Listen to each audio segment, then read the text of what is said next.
Bonjour à tous, nous allons parler de la nature d'un mot. En grammaire, nature et fonction sont à distinguer. La fonction, c'est ce que le mot fait dans la phrase, donc il faut prendre la phrase en considération et se poser des questions, tandis que la nature d'un mot, c'est ce que le mot est et ce qu'il sera généralement toujours. La nature d'un mot, d'ailleurs, est notée dans le dictionnaire à côté du mot.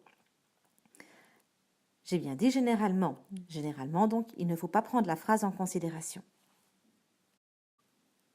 Commençons par le nom. Le nom, on le reconnaît parce qu'il est généralement précédé d'un déterminant. On peut dire un chien, un bateau. Ça peut être un nom au pluriel, des fleurs. Il peut s'agir d'un nom commun, il peut s'agir aussi d'un nom propre. Il y a des noms simples et puis il y a des noms composés aussi. Ce nom est généralement précédé d'un déterminant. Pas toujours, par exemple dans le cas des noms propres. Le déterminant peut être défini, le bateau, le chien, les fleurs, l'horloge, le lalet et l'apostrophe. Ça peut être aussi un déterminant possessif, mon, ton, son, ma, ta, sa, notre, votre, leur, etc.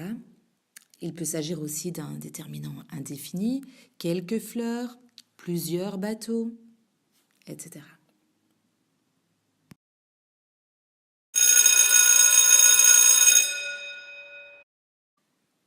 Le nom peut être accompagné d'un adjectif. L'adjectif va donner une qualité, une caractéristique qui va accompagner le nom. Par exemple, un chien puissant, puissant va accompagner, donner une caractéristique, une qualité au nom chien. Des fleurs jaunes, jaune donne la couleur du nom fleur, ou un bateau polonais, ou le troisième chien. La particularité de l'adjectif, c'est qu'il va varier avec le nom. Si le nom est au masculin pluriel, l'adjectif sera au masculin pluriel. Il peut s'agir aussi d'une nationalité, auquel cas l'adjectif commence donc bel et bien par une minuscule. Le nom ou le groupe nominal peut être remplacé par un pronom. Le pronom est donc un mot qui est mis pour le nom, pronom. Il va donc remplacer un nom. Le pronom remplace toujours quelque chose. Je me remplace moi, par exemple. Je, tu, il, nous, vous, il.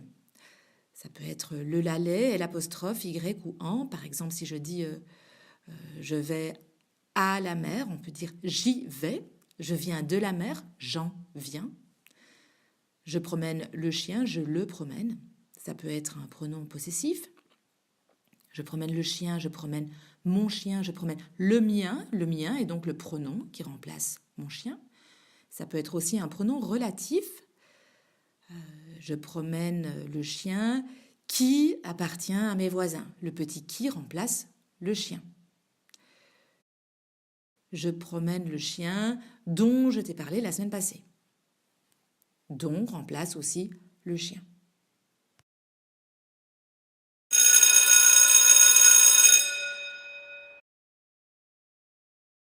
Passons au verbe. Le verbe peut être un infinitif, comme construire, ou conjugué, comme construisait. Il peut s'agir d'un temps simple, je construis, un seul mot, d'un temps composé, et construit, ou même d'un temps surcomposé, dans le cadre de la voix passive. Il avait été construit. Il y a 3 mots. Attention, quand vous analysez votre verbe, quand vous repérez votre verbe, l'auxiliaire peut être séparé du participe passé par un adverbe, par exemple. J'ai vite construit cette machine, ou j'ai très vite construit cette machine. Donc il faut bien repérer et l'auxiliaire et le participe passé. L'adverbe va permettre d'apporter certaines nuances. Prenons la phrase « il court ». Si je veux exprimer une manière, je pourrais dire « il court vite ». Vite est un adverbe. Je peux ajouter un adverbe à cet adverbe d'ailleurs. Je peux dire « il court très vite ». Il court vraiment vite. Ce sont deux adverbes qui se suivent. On peut apporter une nuance de temps ou de lieu. Ailleurs, il court plus vite. Aujourd'hui, il court vite. Je peux aussi apporter un adverbe de négation. Il ne court pas vite. Il ne court plus vite. Ou ajouter une nuance de relation logique, par exemple en disant « Toutefois, il court vite. Cependant, il court vite. » L'adverbe a cette particularité d'être invariable. Il ne va absolument pas varier. Que nous soyons seuls ou plusieurs, le mot « vite » ne va jamais changer. L'adverbe peut être supprimé. Je peux dire « il court vite ». Je peux dire « il court ». Il ne court plus. Il court. Bien sûr, le sens va changer, mais la construction grammaticale reste correcte. L'adverbe peut aussi accompagner un adjectif. Ce chien est puissant.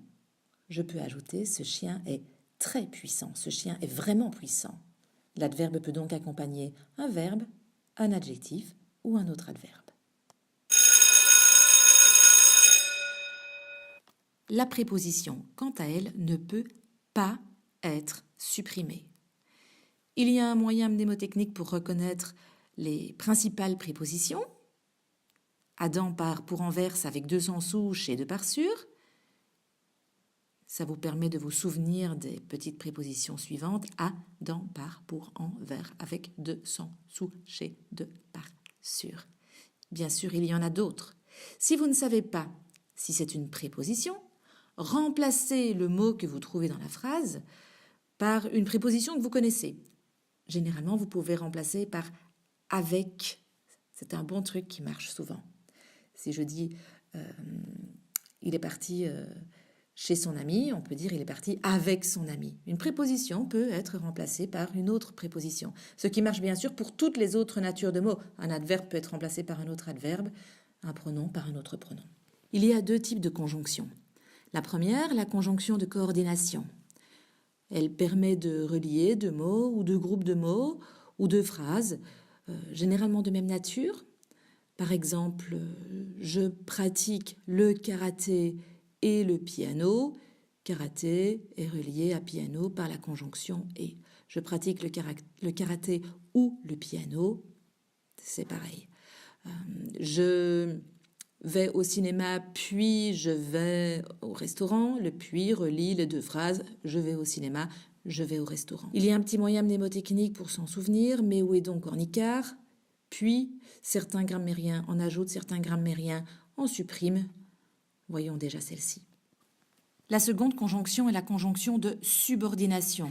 La conjonction de subordination permet d'enchasser, de subordonner une phrase dans une autre phrase, dans une proposition mère, dans une proposition matrice. La conjonction de subordination permet d'introduire une proposition, donc une partie de phrase avec un verbe conjugué dedans. Par exemple, il est arrivé en retard parce qu'il avait raté son bus.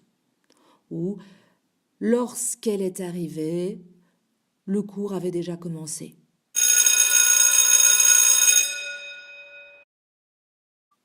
L'interjection est un petit mot, souvent, qui permet de s'exprimer avec exclamation. Par exemple, « Ouh, hé, hurrah, bravo, chapeau, félicitations !» En début de vidéo, j'expliquais qu'un mot avait une nature, généralement en dehors de tout contexte, en dehors d'une phrase, et que cette nature pouvait être trouvée dans le dictionnaire. Prenons l'exemple qui vient d'être cité avec le mot « chapeau ». Tu as réussi tes examens, chapeau. Dans ce cas-ci, donc, on a une interjection. Par contre, si je dis « j'ai mis mon chapeau parce qu'il y a du soleil », chapeau est un nom. Dans ce cas-ci, il est précédé d'un déterminant et il s'agit d'un nom.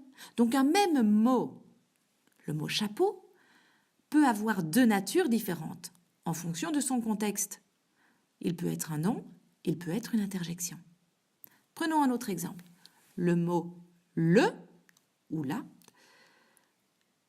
peut avoir aussi 2 natures différentes. Si je dis le chien est puissant, le accompagne le nom chien, il est déterminant. Poursuivons, je le promène tous les matins. Le va remplacer le groupe nominal le chien.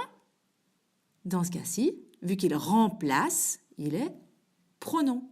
Donc le petit le est un mot qui peut avoir deux natures, être déterminant ou être un pronom en fonction de la phrase.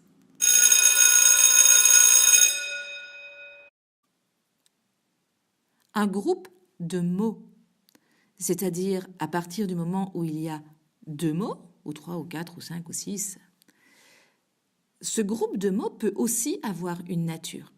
Pour trouver la nature d'un groupe de mots, on va rechercher le centre de ce groupe. On va rechercher le mot qui est porteur de sens, le mot le plus important, celui qui ne pourra jamais être supprimé sans que le sens soit modifié. Si le groupe de mots a comme centre un nom, on appellera ce groupe de mots un groupe nominal. Par exemple, le chien a mordu la voisine. Le chien, le centre, c'est le mot chien. C'est celui qui est porteur de sens, qu'on ne pourra pas supprimer. C'est donc un groupe nominal. Si le centre du groupe est un adjectif, on appellera ça un groupe adjectival. Le chien est vraiment très puissant. Qu'est-ce qui est porteur de sens dans vraiment très puissant? C'est le mot puissant. Puissant étant un adjectif, les deux autres peuvent être supprimés. Puissant étant un adjectif, on appellera ce groupe de mots dont le centre est un adjectif un groupe adjectival.